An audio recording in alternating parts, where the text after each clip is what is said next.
Hello everyone, it is Friday, and that means it is time for another MTG Top 10. This week's poll was the closest ever on the channel, with Vanilla Creatures and Mana Dorks in a virtual tie. YouTube doesn't take things out to the decimal place on percentages for some reason, but Vanilla Creatures actually won the poll by about 20 votes. Because things were so close, I'm going to put out MTG Top 10 Mana Dorks next week, but for now we're doing Vanilla Creatures. What is a vanilla creature exactly? Well, in this video we went with the strictest definition of a vanilla creature. That's basically that there is no text box apart from flavor text, no keyword abilities or anything like that, just straight up creature. Vanilla creatures, frankly, aren't usually very good. This is because obviously they don't do anything other than provide a creature, and they don't do anything else. They don't have an activated ability, they don't have a triggered ability, they don't have a keyword ability, they don't do anything.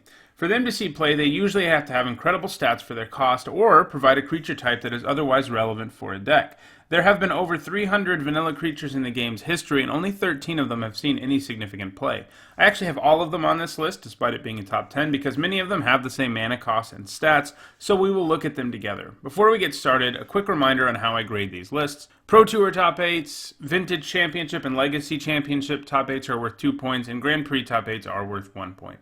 Now, let's move to number 10. At number 10, we have a card that actually has 0 points, but it got very close to getting a few points and did well at lower level tournaments like SCG and on MTGO. And in terms of raw stats, it's probably the best vanilla creature ever, and that is Leatherback Baloth. 3 mana for a 4/5 is pretty insane, and yeah, it asks you to basically be playing mono green, but this is a pretty good payoff for doing so. It's great in mono green stompy decks, a deck that is on the fringes of modern, and maybe someday that deck will break through and get a top 8 at a big event, and Leatherback Baloth will have some points. But for now, despite such incredible stats, he is going to stay at number 10. At number 9, we have a vanilla creature who does not have impressive stats at all, but it's from the very beginning of Magic, and that is Merfolk of the Pearl Triton. 1 mana 1/1s are usually bad when they don't do anything else, and we basically never see them anymore because of that. However, this one came with a useful creature type, and that is basically the only reason it has seen a little bit of play, managing a top 8 at Worlds in 2001 in a Merfolk tribal deck in Standard.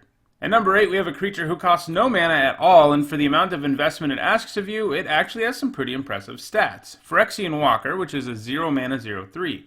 It found its way into the top 8 of Pro Tour Chicago in 1999 and Extended Pro Tour in a combo deck called Cocoa Pebbles that ran a bunch of 0 mana artifact creatures, Goblin Bombardment, and Enduring Renewal. If you got these 3 cards into play, your opponent was dead, because you could sack the Walker for Bombardment, and Enduring Renewal would put it back into your hand, and you just keep doing that until your opponent is dead. At number 7, we have another creature sporting impressive stats, Grizzled Leotau, which is a 1/5 for only 2 mana. Sure, it costs 2 colors, but it's worth it for stats like that. It picked up its 1 top 8 at Worlds in 2009, where it was a 4 of in the sideboard of a Bant deck. It provided great stats in aggressive matchups, as very few creatures could attack through it. At number 6, we have another creature who makes the list purely because of its creature type, Fresh Volunteers.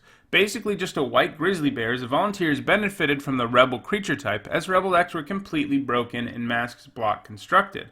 A major reason for this was Lin Civi Defiant Hero. Most Rebels could simply search up other Rebels and put them into play, but Lin Civi made the deck completely busted because she could search for any and all Rebels, while others could only search for Rebels of fixed mana costs.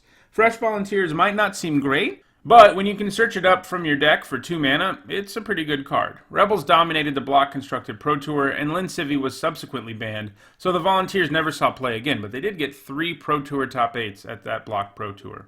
At number 5, we have another creature with huge stats for their mana cost, and that is Woolly Thoktar, a 3 mana 5/4. It costs 3 different colors, but you're getting a huge return on your investment here. It didn't hurt that it existed in a standard where people basically always played 3 colors either, and the Thoktar slid right into Naya Burn and aggro decks. At number 4, I have 2 cards, because they're both 2 mana 3/3s, Watchwolf and Colonian Tusker.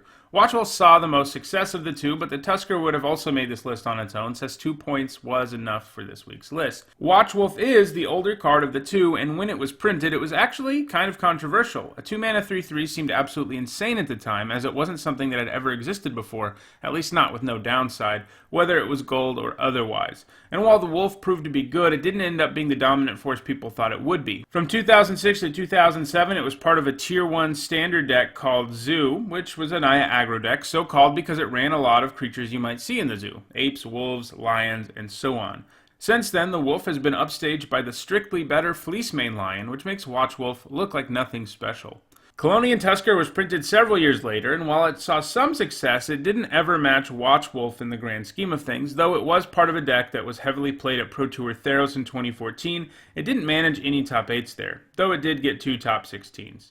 Its only Premier Event top 8s were at 2 Standard Grand Prix in 2013. At number 3, we have the only 1-mana 2/2 with no downside in the game, and that is Isamaru, Hound of Khanda.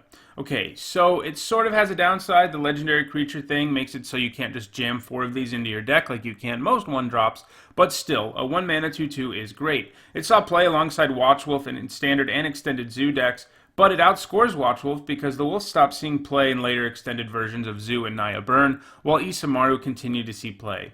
Eventually, completely overshadowed by Goblin Guide, Isamaru used to be one of the best things an aggro deck could do with 1 mana.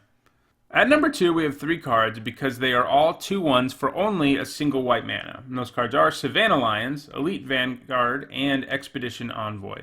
Savannah Lions has seen the most success among them. It was first printed in Alpha, and it was the Isamaru, Hound of Khanda, or Goblin Guide of its own time. The best thing an aggro deck could do with a single mana, as there was no other 1-mana 2/1 in the game. It was a key part of one of the game's earliest aggro decks, White Weenie. It was eventually reprinted and got another shot at Standard and found its way into Zoo decks alongside Watchwolf and Isamaru, and also found its way into Boros aggro and Burn decks in Standard. It saw play in many extended aggro decks through its history too, including White Weenie, Zoo, and Boros aggro. Elite Vanguard came later, and its presence helped enable White Weenie decks in its standard environment, as it could fill the role that Savannah Lions had long filled in other formats. White Weenie decks were never dominant when it was around, but it isn't like they didn't do anything either. The most recent of the 3 is Expedition Envoy, which, wouldn't you know it, also saw play in White Weenie decks in the standard format. At number 1, we have the second 0-mana artifact creature to make the list, and it is miles ahead of any other card on it, and will probably remain number 1 on this list forever, thanks to its massive lead, and that is Memnite. 0 mana for a 1/1 honestly wouldn't be anything special in most cases, but Memnite being an artifact changes the game, as artifact-heavy decks in multiple formats have taken advantage of this little guy. In Standard and Block, he could be abused with Tempered Steel, an enchantment that gave all artifact creatures +2/+2, and in Modern, he has been part of Affinity decks, which pack tons of artifacts to power things like Arcbound Ravager and Cranial Plating. Affinity has been a Tier 1 deck in Modern since its inception, and it continues to be, so Memnite will only be adding on to his score in the coming years. Well, that does it for this week's MTG Top 10. If you enjoyed this video, don't forget to like it and share it so others can enjoy it too. If you want to make sure you catch future MTG Top 10s, don't forget to subscribe. And if you want to help me continue to improve the channel, you can contribute using the link to the Patreon page in the description below. Thanks for watching.